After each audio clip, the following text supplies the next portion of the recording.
BEC owed more than $200,000 by its own chairman. The opposition reacts. Michael Pintard sworn in.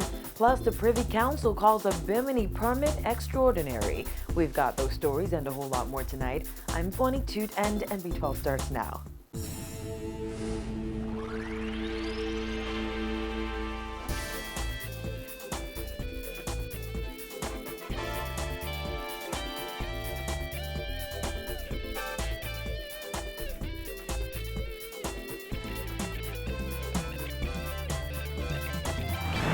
Topping news tonight, even after he accused employees at the Bahamas Electricity Corporation of giving breaks to their friends, it turns out BEC Executive Chairman Leslie Miller and a family-owned business owe that cash-strapped corporation more than $200,000.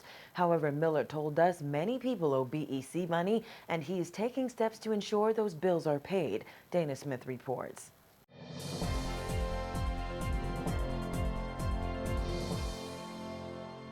According to BEC records obtained by our news team, a building registered in Miller's name owes more than $46,000 and no payments have been made in months.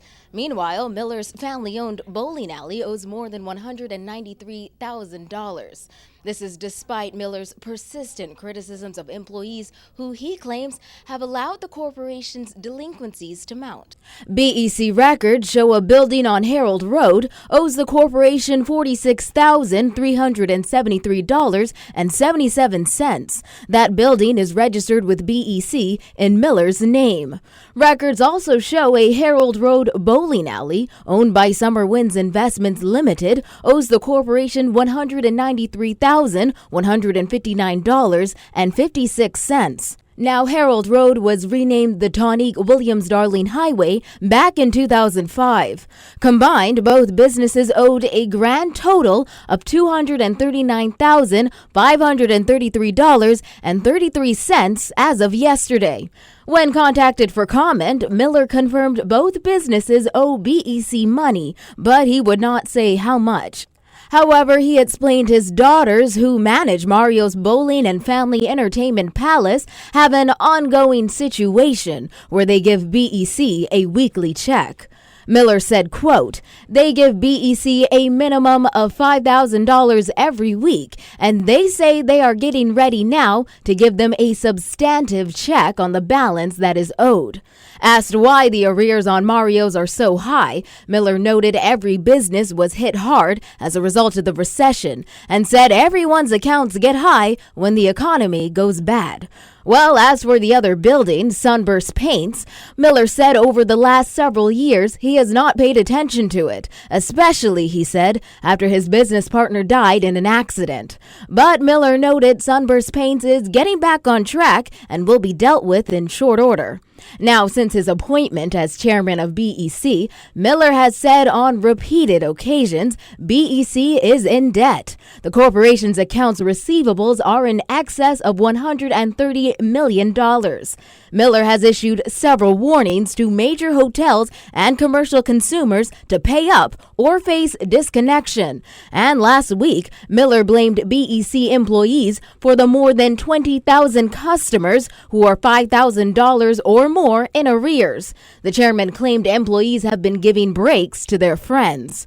When asked if he felt there is a conflict in making those statements, given his own electric bill debts, Miller told our news team, quote, "No, I don't think so. Many people owe BEC large amounts of money, and most of them do what you normally do. You make an arrangement and you try to bring yourself up to date." Miller said last week homeowners' high arrears present a very, very serious problem for BEC's cash flow. He said the corporation has problems paying bills and can barely afford to purchase fuel. He said the corporation is taking measures to recoup its losses. Reporting for NB12, I'm Dana Smith.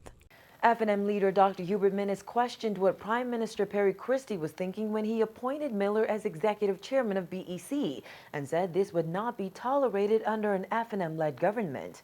I don't know how the Prime Minister was thinking.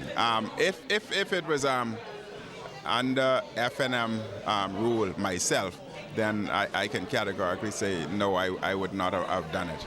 If he were Prime Minister, Dr. Menace says there is no way he would have allowed the executive chairman of the Bahamas Electricity Corporation to rack up hundreds of thousands of dollars in unpaid electricity bills. He and F&M Chairman Darren Cash say while they're disappointed, they're not surprised. When he came in, those matters were there. So I don't know how the Prime Minister was thinking. That would have been something that they would have discussed at their particular level. So those matters were there. It's nothing new. I would expect that the Bahamas Electricity Corporation is affording any other Bahamian business who is going through difficult times the same degree of consideration that they are affording to the chairman. And that is what the chairman and the minister and the prime minister have to explain to the Bahamian people. It is arrogance if they do otherwise. In light of the Nassau Guardian's revelation that Miller and one of his family-owned businesses owe BEC nearly $250,000, Cash questioned whether the government has given other businesses breaks or if Miller has special privileges. Because the Bahamian people deserve to know whether the chairman of the corporation is getting any kind of special privilege by virtue of the position that he holds. It is this arrogance and unwillingness to disclose and be accountable to the Bahamian people that is, as I said, a hallmark of how Mr. Christie operates his government. That being said, Menace says there has to be an explanation for the money owed, and he is certain the BEC chairman will take care of it. However, F&M Deputy Leader Loretta Butler Turner says the fact that no payment has been made on those bills since last year suggests he isn't making an effort. The last time they said that they received a payment from Mr. Miller was October of 2013. Obviously, that's about 8 months. I think that's a very poor reflection. It clearly shows that he does not have the desire to want to honor his obligations. Meantime, the F&M leader is dismissing claims of growing tension in his relationship with his deputy leader as a result of her political aspirations and insisted he is threatened by no one. Butler Turner recently admitted to NB12 that there has been tension between her and Dr. Menace since she confirmed that she is considering challenging his leadership post. When asked to respond today, Menace repeatedly dodged the question before eventually answering. I'm more focused on getting this government out of office. But would That's my focus at this particular time. I don't look at individuals. But would you say there is some tension between you two? I'm telling you, there's tension, there's stress in the entire Bahamas at this particular time. We're not talking about the entire country. We're talking between you and Mrs. Butler. I don't see any tension or stress.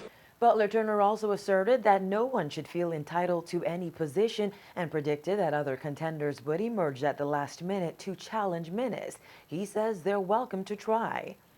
Once a convention, every post is available, so every post can be contested. So they're welcome. That's democracy. Every post, deputy, leader, chairman, vice chairman, deputy chairman, all posts becomes vacant. And do you feel threatened by your deputy leader at all? I remain focused on doing what is right. So I am threatened by nobody. From the courts, a man on trial for raping his mother should not be held accountable for his actions, his lawyer told a jury today. The 33-year-old man is accused of forcing himself on his mother for almost 6 hours on the morning of January 10, 2012 in the bedroom they shared.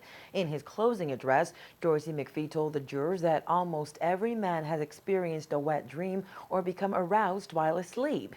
He suggested that his client was suffering from a rare medical condition known as sexsomnia or sleep sex. In his testimony, the defendant said he had no recollection of having sex with his mom. According to the mother's complaint to the police, her son had sex with her several times before he washed himself off and left her in the house. The jury is expected to reach a verdict tomorrow.